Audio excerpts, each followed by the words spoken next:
வேலூர் மாவட்டம் அமிர்தி காட்டாற்றில் வெள்ளம் ஏற்பட்டு தரைவாலம் மூழ்கியதால் பேருந்து நடுக்காட்டில் சிக்கியுள்ளது. இதேபோன்று காட்பாடி வள்ளிமலை சாலையில் வெள்ளம் பெருக்கெடுத்து செல்கிறது. கூடுதல் விவரங்களை நமது செய்தியாளர் குமரவேலிடம் கேட்கலாம். குமரவேல், தற்பொழுது அந்த பகுதியில் பேருந்து சிக்கியிருக்கிறது. அது குறித்து புகார் ஏதும் அளிக்கப்பட்டிருக்கிறதா மாவட்ட நிர்வாகத்திடம்? ராதா, இந்த பேருந்தானது அமிர்தி வனப்பகுதியில் இருந்து நம்மியம்பட்டு, வேலந்தூர், திருவண்ணாமலைக்கு போலூருக்கு செல்லக்கூடிய பகுதியில் தான் நின்றுட்டு இருக்குது. இன்னைக்கு காலையில 15 பயணிகளோட வந்த பேருந்து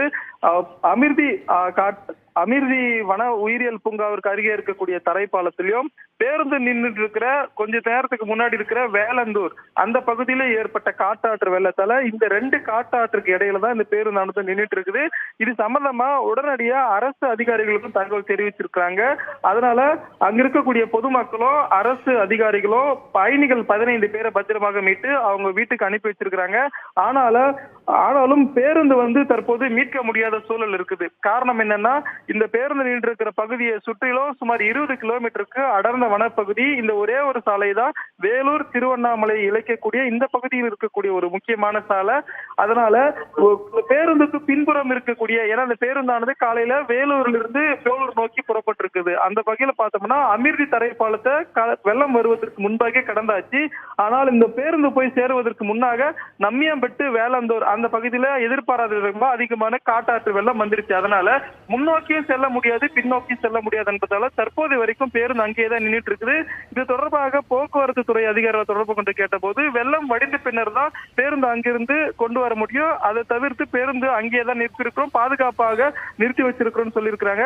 இதே போல வேலூர் மாநகராட்சிக்கு உட்பட்ட காட்பாடி அடுத்த வள்ளிமலை கூட்டு சாலை இருக்குது, கூட்டுரோடு. அந்த பகுதியில கனமழை பெய்தால் அவ்வப்போது தண்ணீர் தேங்கி நிற்கும். அதே போலதான் இந்த மழை காலத்திலும் நேற்றிலிருந்து கனமழை தொடர்ந்து பெஞ்சிட்டு வருது. இதன் காரணமாக வள்ளிமலை கூட்டுரோட்ல கழிவு நீரோடு சேர்ந்த மழை நீர் அதிகப்படியாக தேங்கி நிற்குது. இதன் காரணமாக போக்குவரத்துக்கு மிகுந்த ஒரு பாதிப்பு ஏற்பட்டிருக்கு. உதாரணமாக இருசக்கர வாகனத்தில் செல்வங்க, ஆட்டோல போறவங்க, இவங்க மிகுந்த பாதிப்புக்குள்ளாகி வராங்க. ஏன்னா இந்த ரோடு ஒரு பக்கம் பெங்களூர், அதாவது ஆந்திராவுக்கு செல்லக்கூடிய சாலை, ஆந்திராவிலிருந்து தமிழகத்தில் வரக்கூடிய வாகனங்கள் இந்த வழியாக தான் வேலூர் வழியா போய் ஆகணும். அதே சமயம் வேலூரில் இருந்தும், குடியாத்தத்தில் இருந்தும், கேவிக்குப்பம், காட்பாடியில் இருந்து வள்ளிமலை போகக்கூடியவங்க, வாலாஜா போகக்கூடிய இந்த சாலையை தான் பயன்படுத்தி ஆகணும். ஆகுபடி இந்த முக்கிய சாலையாக இருக்கக்கூடிய இந்த பகுதியில் தண்ணீர் அதிகமாக தேங்கி இருப்பதால வாகன ஓட்டிகள் மிகுந்த சிரமத்திற்கு ஆளாகி வராங்க. தொடர்ச்சியாக அவர்களுடைய கோரிக்கை என்னன்னா, இங்க மழைக்காலங்கள்ல நீண்ட நேரத்துக்கு தண்ணி தேங்கி நிற்குது, கழிவு நீரோடு கலந்து அதனை அப்புறப்படுத்த வேணும்ன்றது வள்ளிமலை பகுதியில் இருக்கக்கூடிய, வள்ளிமலை கூட்டு சாலை பகுதியில் இருக்கக்கூடிய மக்களின் கோரிக்கையாக இருந்து வருகிறது. ராதா, தகவல்களை வழங்கியமைக்கு நன்றி குமரவேல்.